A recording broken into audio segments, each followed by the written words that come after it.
see all these faces in this room. There's so much love here. I'm already gonna start crying. But we are just so blessed. So I want to thank. Oh, now I'm all lost. Okay, I'm gonna keep this short because I'm a bit of a crybaby, as you guys know. But there are a couple of people I want to thank. First, Bobby and Lisa. You guys, thank you so much for hosting this dinner. Beautiful dinner. I also want to thank you for welcoming me so warmly into your family. When I first started dating Corey and was trying to get the details and scoop on his family, it was as if Corey was describing two mythical beings when he talked about his He told me that his dad was a rock star, basketball savant, sweetest man in the world, and known by certain Brooklyn Italians as Times Square Bobby. To top that, his mother was an amazing chef, brilliant businesswoman, motorcycle enthusiast that could fix anything and then make the perfect martini. It was obvious that Corey adored his parents, and it's obvious that I do as well. Even though I officially become your daughter-in-law tomorrow, you two have been a part of my family and my heart from day one. Deep breaths. I also want to thank my parents, brothers, and sister. I'm going to start with the patriarch of the Pador family. He makes all of the decisions, and no one dares to cross him because we're all too afraid of his wrath. My brother, Andrew.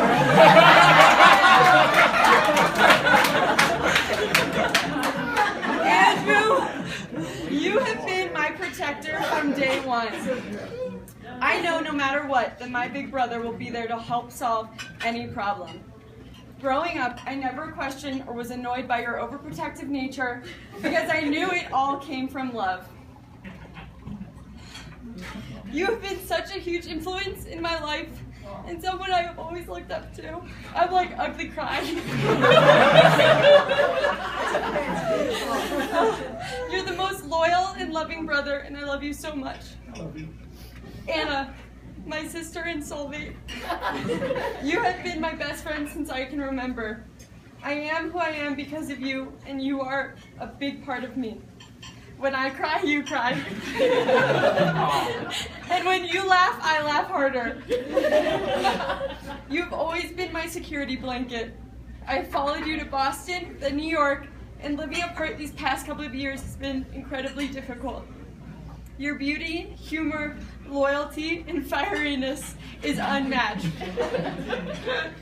No matter what is going on in life, you have always been there for me, and I'm so grateful and love you so much. Timmy, I doubt you realized that Anna and I were a package deal when you first met. But quickly you learned. Thank you for putting up for with our shenanigans for all these years. You have made my sister incredibly happy, and we are privileged to have you as our family. I love you. Mom and Dad, I honestly don't even know how to describe how grateful I am. I love you both so much, and I'm so lucky to be your daughter. You have built the most amazing family and provided the most wonderful life for us. I have never gone a day without feeling loved. Thank you for always supporting me and encouraging me to be myself. Even though I no longer run around the house naked with Blanky and eat cold hot dogs straight out of the fridge, I will always be your baby girl. And I love you.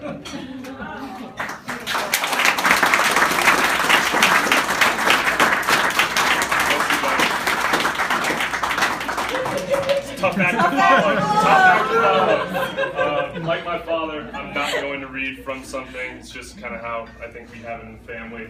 I want to first thank everybody for being here. We've had people that have traveled from overseas, New York, West Coast. Thank you again. We couldn't, be here without all of you. I think the one thing I would say is after you endured a pretty long flight, probably some traffic coming up here, the first second that you stepped into Breckenridge, you realized why this special place had to be where we actually had this kind of a ceremony. So hopefully you embrace that. getting to some of the sentimental stuff, I want to just give a shout out to my parents. Thank you for hosting this great event with a great assist to Rebecca and Peter. They couldn't have done it without you guys and the on-the-ground coverage. But I did want to get into just a little bit talking about them. They're very special people in my life, and I don't think that I get enough time to spend with them in one room together. So this is a very special moment for me. But Mom, I want to just thank you for bestowing your wit and your resiliency into my life as one of the characteristics that I've carried forward. Whether it's New York or Pennsylvania or Florida or one day or the next day, I've never met anybody in my life that just goes into every single day with a "I got this" attitude. And you do. And you're the strongest woman I've ever met next to Alice. And I'm running early. But I do really appreciate you instilling those factors into my life. And you know, as a single mother raising me, you did the most amazing job. And I'd have to segue that into just the love that I felt in a split family with my father, who was also the most compassionate and passionate man that I've ever met in my life, and was always able to help me see the other side. As you guys probably know, I'm very much a hard-nosed, look at one thing one way, and he's always picked out the other side of it. And it's really been a benefit having you in my life and being able to watch you and the inspiration that you've been and making me not only just a man but a better man. So thank you for that. I really appreciate that. And the two of you, you know, come together to just always instill this sense of love in my life that I've never felt like I was from anything but the best family in the world, and I really appreciate that. So while our family tree isn't linear and it's confusing, I appreciate the hell out of it because it's the only thing I know. The next thing I'd like to just say is, Rebecca and Peter, thank you so much for not only this and this moment, but just everything that you guys have been able to provide for me and Alice over the years as we've grown as a couple.